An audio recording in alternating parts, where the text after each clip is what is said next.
saya mempresentasikan, saya akan memperkenalkan diri dan teman saya. Saya di sini Lutfanur Azimi, NIM 17160025, dan ada teman saya.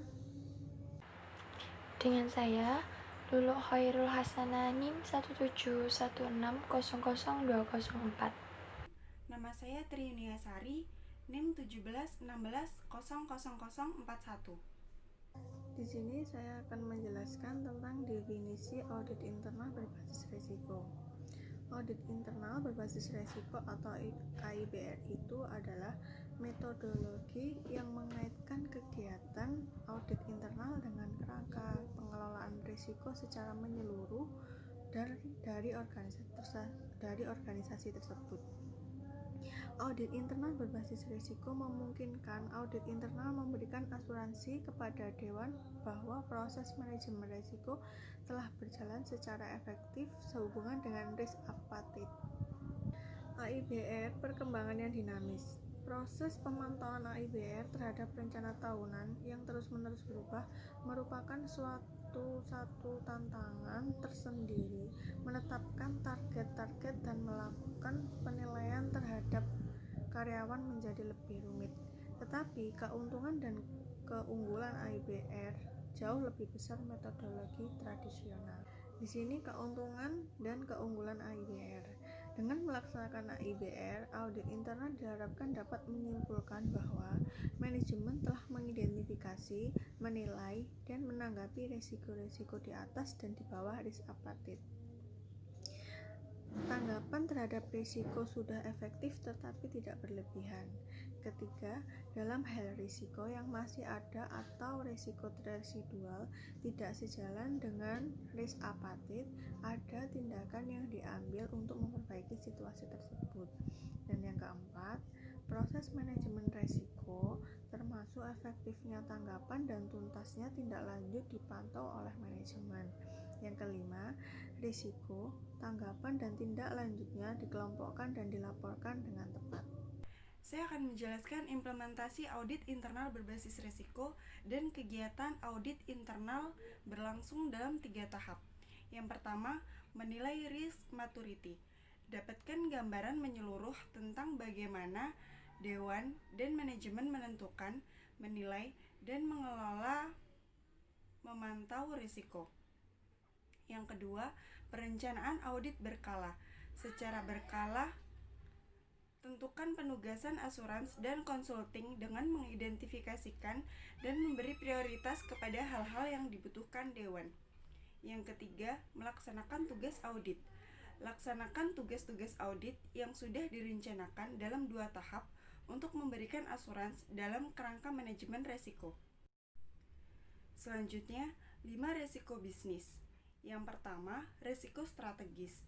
Risiko suatu perusahaan menjadi kurang efektif dan harus bertempur sampai tetes darah terakhir untuk mencapai tujuan perusahaan. Yang kedua, risiko kepatuhan. Dalam literatur, risiko kepatuhan umumnya disebabkan karena hukum dan undang-undang yang berubah. Seringkali dengan bertambahnya ukuran perusahaan, bertambah pula risiko kepatuhan. Yang ketiga, risiko operasional. Merupakan kegagalan yang tidak terduga dalam kegiatan perusahaan sehari-hari. Bisa berupa kegagalan teknis seperti listrik padam dan karena sebab manusia. Yang keempat, risiko keuangan. Kebanyakan kategori risiko mempunyai dampak keuangan dalam pengertian biaya tambahan atau kehilangan pendapatan. Namun, kategori risiko keuangan ini secara spesifik berhubungan dengan uang yang masuk dan keluar perusahaan. Dan yang terakhir yaitu risiko reputasi. Ada banyak jenis usaha, namun mereka semua mempunyai satu kesamaan. Apapun industrinya, reputasi adalah segala-galanya. Jika reputasi perusahaan atau pemiliknya hancur, kerugian berupa kehilangan pendapatan bisa terjadi. Untuk selanjutnya, di sini saya akan menjelaskan tentang studi kasus yang terjadi pada PT Bank Perkreditan Rakyat Maju Bersama. PT BPR Maju Bersama adalah sebuah perusahaan yang bergerak dalam bidang perbankan. PT BPR Maju Bersama saat ini memiliki sistem informasi, namun belum menggunakan ERP sistem yang merupakan software untuk mengelola berbagai aktivitas operasional dalam sebuah perusahaan. Sistem informasi tersebut dibuat oleh tim IT PT BPR Maju Bersama.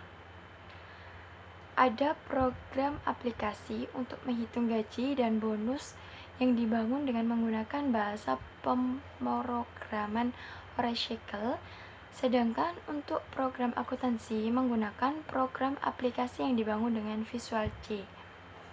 Data untuk perhitungan insentif dan bonus tim marketing di entry dan diproses, outputnya dikerjakan oleh PT tim IT. Hasil perhitungan insentif dan bonus tersebut distribusikan ke bagian akuntansi dan juga keuangan untuk dibayarkan kepada karyawan-karyawannya.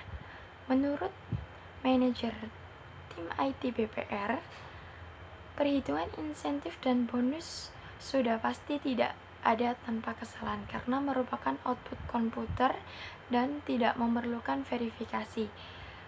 Server PT BPR Maju Bersama berada di kantor pusat yang berada di Karawang, sedangkan cabang tidak memiliki server langsung, menggunakan WAN yang dikoneksikan melalui satelit. Perusahaan belum menyusun BCP, namun berdasarkan kebiasaan, data yang ada pada server di backup sebulan sekali dalam bentuk soft copy dan juga hard copy yang disimpan pada gudang kantor pusat.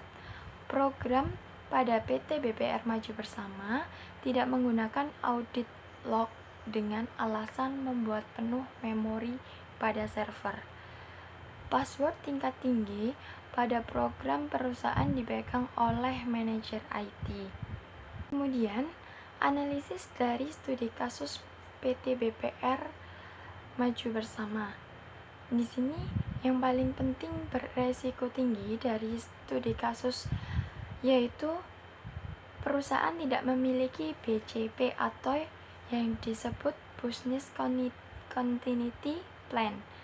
Jika terjadi peristiwa-peristiwa yang dapat mengganggu kesinambungan bisnis, maka bisnis bisa berhenti dan hal ini akan mengakibatkan kerugian finansial yang sangat besar bagi perusahaan.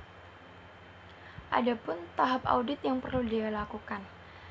Audit yang dilakukan dengan pendekatan Risk Based Audit atau RBA. Yang pertama, asesmen risiko. Tahapan yang digunakan untuk menentukan frekuensi, intensitas, dan waktu audit dengan cara mengidentifikasi, mengukur, dan menentukan prioritas risiko agar keterbatasan sumber daya yang kita miliki dapat diarahkan ke area yang bobot risikonya lebih tinggi. Kemudian yang kedua ada penyusunan program audit internal. Yang ketiga ada pelaksanaan program audit internal. Saran yang bisa disimpulkan dalam studi kasus tersebut yaitu dengan menyempurnakan SOP pada setiap departemen dalam perusahaan PT BPR Maju Bersama, akses dari cabang lebih baik menggunakan WAN karena lebih aman. Kemudian disarankan untuk penyusunan BCP harus dilakukan. Logging harus dipasang pada setiap sistem yang digunakan perusahaan. Yang terakhir, kesimpulan, melaksanakan audit internal yang berbasis risiko adalah untuk meningkatkan kompetensi menjadi auditor internal yang profesional sehingga dapat memberikan nilai tambah bagi perusahaan baik secara kualitas maupun kuantitas, membantu pelaksanaan kegiatan penilaian secara objektif dan independen, serta melaporkan penilaian tersebut kepada direktur utama secara akurat, reliable, timely, konsisten, dan useful, menjalankan peran sebagai katalis,ator, konsultan, dan fasilitator yang profesional. Sekian presentasi dari kelompok kami. Mohon maaf apabila ada salah kata dalam penyampaian presentasi. Semoga bermanfaat untuk kita semua. Wassalamualaikum warahmatullahi wabarakatuh.